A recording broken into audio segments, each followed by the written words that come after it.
You do not leave your job because of burnout. You leave when you realize the fight was a trap. You pack your box at 6 in the morning on a Sunday. The hallway is completely dark. You did not leave because you failed. You left because you were tired of lying to yourself. Every morning started with a small lie. You smiled in meetings you hated. You agreed to goals you knew were fake. You look at your phone. 40 unread messages. Trying to stay honest in a fake system is like trying to drink clean water from a rusted pipe. You stop trying to fix the pipe. You walk out the door. People say you gave up. They say you could not handle the pressure. They call it burnout. They are wrong. Burnout means your battery is empty. It means a long vacation would fix you. That is a lie companies tell, so you come back. You are not tired. You are sick of fake rules. You spent 10 years climbing a ladder placed against the wrong wall. You got the promotion. You got the money. You got a seat in the room where leaders plan how to fire people with a smile. You sat there. You nodded. You took the paycheck on Friday. And on the drive home, you could not look at yourself in the mirror. This is not a new problem. For thousands of years, the strongest people have faced the exact same choice. We confuse being loyal to a company with being true to ourselves. When a system decays, it does not want your talent. It wants your silence. It asks you to ignore the small lies. It promises safety if you just keep quiet. You pay for that safety at night. You pay for it when you cannot sleep at 3 in the morning. You pay for it when you lose respect for the bosses you worked so hard to impress.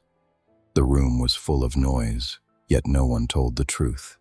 You stay because you are afraid of what comes next. You stay because the crowd makes you feel safe. That safety is an illusion. You told yourself that staying was strong. You told yourself that if you got one more promotion, you could finally change things. That was another lie. The system does not want to change. It exists to protect itself. Look at how bad companies handle honest people. They do not fight you directly. They quietly push you out. They stop inviting you to meetings. Your phone gets quiet. They do not fire you right away. They make you uncomfortable until you leave. They call it team alignment. It is punishment for speaking up. You start to see the tricks, the fake deadlines, the fake team spirit designed to make you feel guilty for saying no. You realize that every award is just a prize for staying quiet. You watch colleagues trade their integrity for a 5% raise and a title that means nothing outside the building. They talk about vision in public and complain about survival in private. You realize that if you stay 5 more years, you will become the exact person you used to pity. The erosion does not happen all at once. It happens one small compromise at a time. First, you stop arguing in meetings. Then you stop caring about the output. Finally, you stop recognizing your own voice. You remember when you believed that hard work was always rewarded. You remember when you believed that merit mattered more than politics. That belief was naive. A bloated corporate system does not reward excellence. It rewards predictability.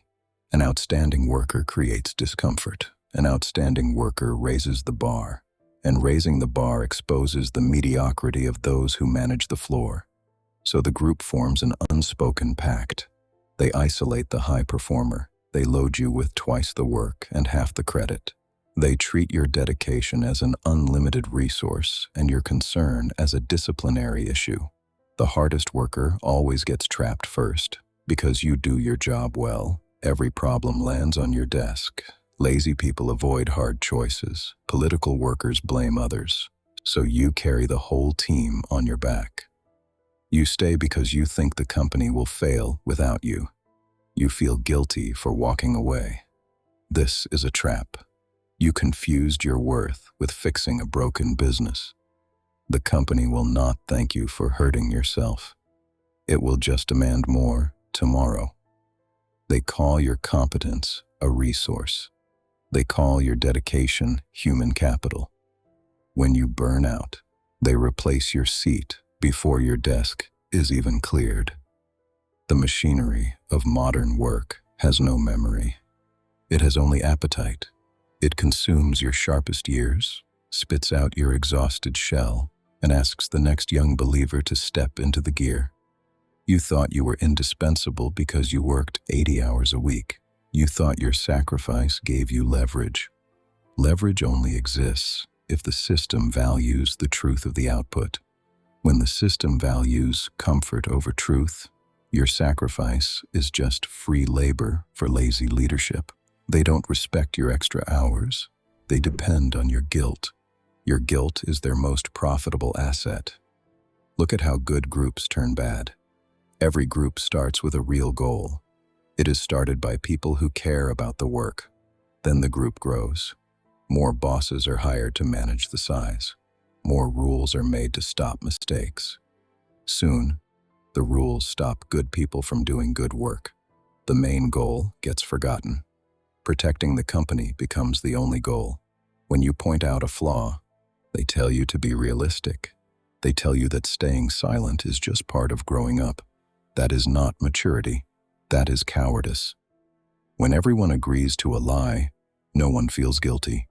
Companies invent special words to hide the truth. Failures are called new directions. Unfair choices are called business strategy. The language becomes fake. No one speaks plainly. Everyone uses words that mean nothing. When a room is full of fake talk, the truth sounds like an attack. If you speak the truth, they will not argue with your facts. They will say you have a bad attitude. Notice how the language mutates as the organization decays. Direct verbs disappear. Responsibility vanishes into passive phrasing. Mistakes are no longer made by leaders. Instead, outcomes fail to align with strategic expectations. When no one can be named as responsible, no one can be held accountable. The group becomes an amorphous blob where bad decisions float without an owner. And when you step forward to name the author of the error, the group turns on you, not because you were wrong, but because you broke the spell of shared innocence. 1600 years ago, ancient thinkers saw the exact same thing happen in Rome.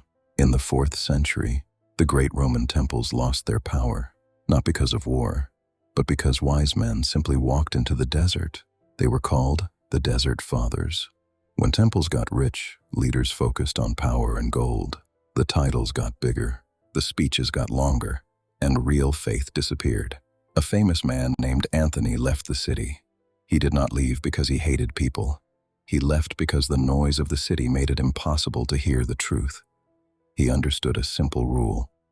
You cannot fix a bad system while standing inside its banquet hall. You can only see the truth from the quiet outside. Critics called them cowards for leaving. Politicians called them useless. The Desert Fathers ignored them. They knew that if a ship is rotting from the inside, jumping off is not giving up. It is common sense. Think of the prophet Elijah in the Bible. When leaders broke their promises, Elijah walked into the wilderness alone. He did not hear God in the loud wind or the earthquake. He heard the truth only in the quiet silence. Think of a scholar named Jerome leaving the palace of Rome. He was offered money and powerful titles by the emperor. He turned them all down. He moved to a simple stone cave to focus on his writing. He knew that real work requires walking away from office politics. Jerome wrote that true dignity is not given by an emperor's seal. It is earned in solitary labor. When you remove yourself from the noise of corrupt institutions, your eyes clear. The illusions vanish. The Desert Fathers discovered that retreat is not surrender. It is sovereign surgery. They understood that when an altar becomes a market, the worshiper who stays is complicit in the trade. They wrote their observations not to gain followers in the capital, but to leave an uncorrupted anchor for those who would wake up centuries later. They lived on dry bread and clear water. They owned nothing that an emperor could confiscate or threaten, because they owned nothing of the empire's wealth. The empire had zero power over their tongue. The ancient Greeks had a word for walking away on purpose. They called it anachoresis. It does not mean running away, it means pulling back a bowstring. You pull a bowstring back to build power. You do not pull it back to quit. The person who leaves a bad job is not a failure. He is protecting his standards. He keeps the truth alive while the bad system burns itself out. When the company eventually crashes, it cannot fix itself with more meetings. It has to look for the people who had the courage to leave. A wise writer named Montaigne built a private quiet room in his house. He said every person needs a private space in their mind where no boss and no crowd can tell them what to think. The philosopher Seneca wrote about this too. He said, "We do not lose our lives because life is short. We lose our lives because we waste time pleasing people we do not like." The Greeks also spoke of hesyche. Hesyche means quiet confidence. It means you stop arguing with people who do not care about the truth. Quietness is not weakness, it is strength.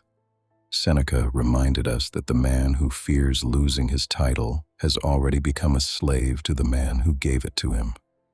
When you step out of the contest, you regain the sovereign power to measure your own worth. True authority is never granted by a corporate board. It is forged in the silence of your own discipline. You do not need to prove your strength to a crowd that measures value by volume and compliance. Consider Emperor Marcus Aurelius writing in his winter tent on the frozen German frontier. He possessed absolute imperial power over millions, yet every night he recorded strict warnings to himself. Do not be stained by the purple dye of court culture. Do not let the praise of foolish men inflate your soul. He knew that royal luxury was just dyed wool and sour wine, and that corporate praise is just applause from people whose judgment you would never seek in private. When you realize that the honors of a broken system are worthless, the fear of losing them evaporates instantly. Do not make the mistake of going back too soon. The hardest part is when the old company tries to hire you back. When they see you doing well on your own, they will send emails. They will offer you higher pay. They will offer you fancy advisor titles. They will promise that things will be different this time. It is a trap. They do not want your ideas. They want your good reputation. They want to prove that no one can survive without them. Never go back to a place that forced you to lie. When you return to a broken system, you do not fix the system. The system fixes you. It reshapes your habits until you are back on your knees, begging for the same approval you once rejected. One step backward destroys 3 years of forward momentum. They will use nostalgia. They will remind you of the early victories, the late-night wins, the camaraderie of the original team. Do not fall for nostalgia. Nostalgia is an illusion that preserves the memory of the light while hiding the decay of the foundation. The company you left no longer exists. The people who made it special have either walked out or compromised until their original fire was extinguished. If you walked away from a bad system, stop looking back. Stop asking for approval from people you do not respect. The guilt you feel is not a bad sign. It is just habit. You miss the routine, not the lies. Tonight, take one real step to set a boundary. Turn off your work alerts, clean your desk. Stop reading messages from a company you left behind. Do not waste your time arguing with bosses who chose money over honesty. Focus on building something real in the quiet. Start working on your own standards tonight. Do not fear the silence. The silence is where you build your power. The desert is not where you fail. It is where you start over. Your departure was not a defeat. It was the first act of self-sovereignty. When you refuse to participate in a lie, you strip the lie of its power over you. You do not need their validation to prove your craft is real. The work you do in solitude, without applause, without corporate budgets, without titles, is the only work that leaves an enduring mark. Stripped of institutional noise, your craft regains its weight. You remember why you started before the incentives warped your direction. What was the exact moment you realized a system was no longer worth your compliance? Tell them the quiet space is where strength begins. Real strength is not found in the noise of the office, but in the silence where your own standards are defined. If you know someone who just left a bad job and feels guilty for walking away, share